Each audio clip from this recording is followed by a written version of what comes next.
Hey, Sonny, how's it going? Hey, it feels pretty good, I gotta say. I bet. That was pretty Do you want, exciting getting to see you there. yeah, do you want me to have my camera on or? That's up to you. If you want to, I can swap you out with Aqua. If not, we can just do audio, whatever you prefer. All right, I Yeah, gotta you show everyone what the face of a champion looks like, All and yes, yeah, swap me out. Swap me out. for right, all that, right, I mean, I have not.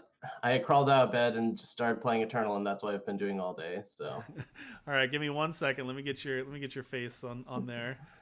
Uh, all right, here we go. I'll change the name there. Aqua, you can stay on if you want, or you can drop out. But I'm gonna Dude, have I have Sonny on one screen. question for Sunnyvale. Absolutely. of Go course, ahead. How do Shoot. you like how do you like Tara? Tara's amazing. I mean, I Yeah. pegged it as the best card in the set, and I'm putting my money where my mouth is, and Wow. I think it's working out so well so far. So, like, Okay. the common play pattern is you play a 1-drop and or a 2-drop, and you just play Tara on something. If you attack and trade, you just basically played a 6/6 with Warcry 4. If they don't trade, you already Warcried the top of your deck too, and then you get to do it again on the next turn. Would you So, say it's better than a bubble shield? um, I mean, the bubble shield is just like totally different, right? It's there to stop equalize. Mhm. So uh, it's hard to compare those two things, but yeah, I would say that Terra is totally Well, let's busted. put it And this way. All right, you got to make a cut. You can only put in Tara or you can put in a bubble shield. Which one are you throwing in? I'm definitely putting in Tara. Yeah. Yeah. I'll leave on that note. Thanks for All having right. me, guys. Absolutely. Thanks, Aqua. Thanks for hosting tonight. We appreciate it. QED proof that Tara is better than Bubble Shield. There you go. All right, Sonny. Well, thank you so much for playing tonight. I know you were in the chat, you were helping out. So how does it feel winning Spring Challenge number 3? Yeah, it's good. I mean, I felt really good about the last Tuesday night Eternal, the throne where I played Kira, and the top 3 decks were Kira. Mm-hmm. I was feeling really good about that one, and I just had the day off, so I figured I'd try it out, try out the expedition one with a lot less preparation, and ran hot and felt like I was playing Terra and other people weren't playing Terra, basically. Sure. Well, you know what this means is that on the Tuesday night one, the final 4 is going to be it's going to be like Sunny Terra, Sunny Soldiers, and pretty sure that's how it works, right? Yeah, that's happened once or twice before. Absolutely. Well, thank you for taking the time out. I know we got the Throne Open this weekend as well, so you're going to take a break before you go jam your Throne Open games?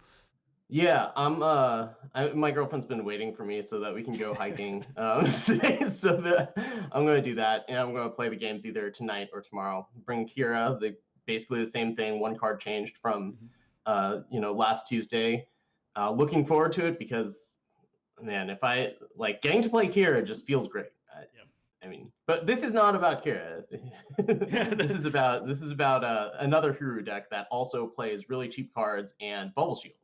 So So do you think thinking about Expedition meta, I know everybody's mind is on Throne right now because that's the Open, but going into a future Expedition meta, you have some of these new cards. We saw a lot of Grenadin tonight. I don't know if you've played around with any of the Grenadin cards. Do you think that this Huru build of soldiers, this is top of the meta going forward? This is what you would bring back again playing on another tournament? Yeah, definitely. There are 2 cards that are just absurd. I was watching some of the broadcast and watching some of the games, and like Dovid sticks out like a sore thumb. Like, it's just way better than everything.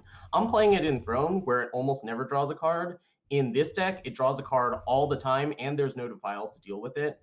And then everyone saw what Terra did. It was doing that all day. So, like, I mean, those 2 cards are just phenomenal.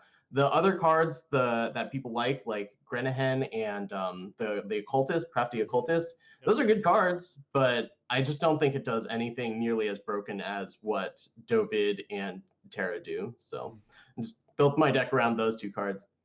Talk to us a little bit about this matchup in the finals. So against Sling, people are going back and forth in chat saying that it's a not a very good matchup for Sling, but we saw some of those games came down to the wire. Some of them seemed pretty close. What do you think of that match?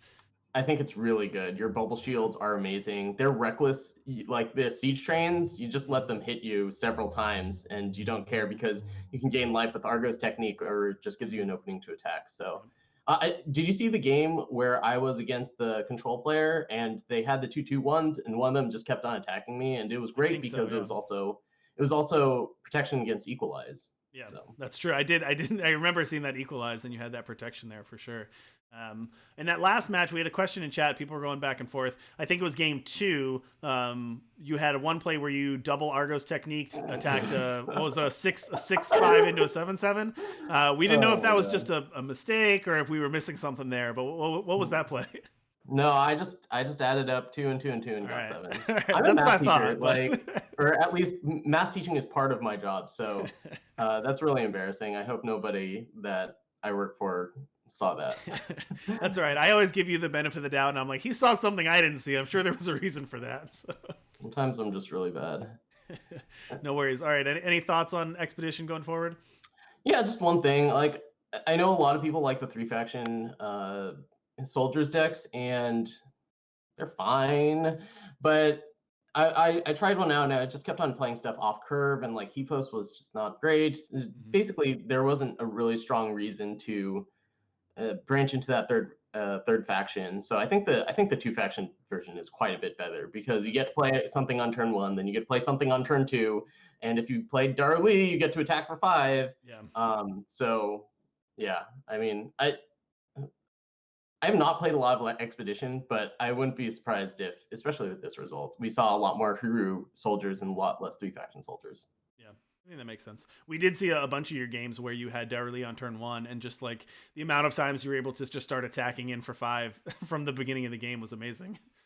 Yeah, that card's pretty good too. I mean, like, it gets overshadowed by Dovid and Tara, but I mean, I played it on 6 to make a 5/5 out of a 2/1 at one point. Mm-hmm. I attacked for 5 a million times, or actually, it's however big it is plus. Yeah. Plus, is it 3 or 4? It's 3, right? Attack as a 5/4. Yeah. Pretty good. Yeah, was it your game? I don't know if it was your game or someone else's, but we saw at one point landing a speaking circle and then being able to make the dragon out. I think that was your game. Top decking that, making a dragon and being able to take out a speaking circle when seen behind was impressive. Yeah, I mean, that was pretty lucky. That was like the best card I could have drawn, but I've got a lot of pump effects too that would have worked. Yeah. But yeah, I mean, like, in the late game, a lot of your 1-drops are pretty duds. Like the elite or the shock troops. That's just a 1/1 late in the game. Darli is not just a 1/1; it's a 2/1 that comes with like a +3 and flying to one of your other units. True, that's a good point. And I think you were able to win the whole finals. I don't know if you played a janitor all 3 games in the finals. I think you were able to win without it or close to it. That was pretty impressive too. Yeah, I mean, I just think that matchup's really good. So, yeah, I don't need the power of Janitor David on my side as well as for that one. But I mean, holy cow! Hey, why you back-to-back finals? Yeah. That's pretty good. That's impressive. Yeah, absolutely. All right, well, I'll let you go, but where can people find you? I know you got a lot of things going on, so where can people find you, Sonny?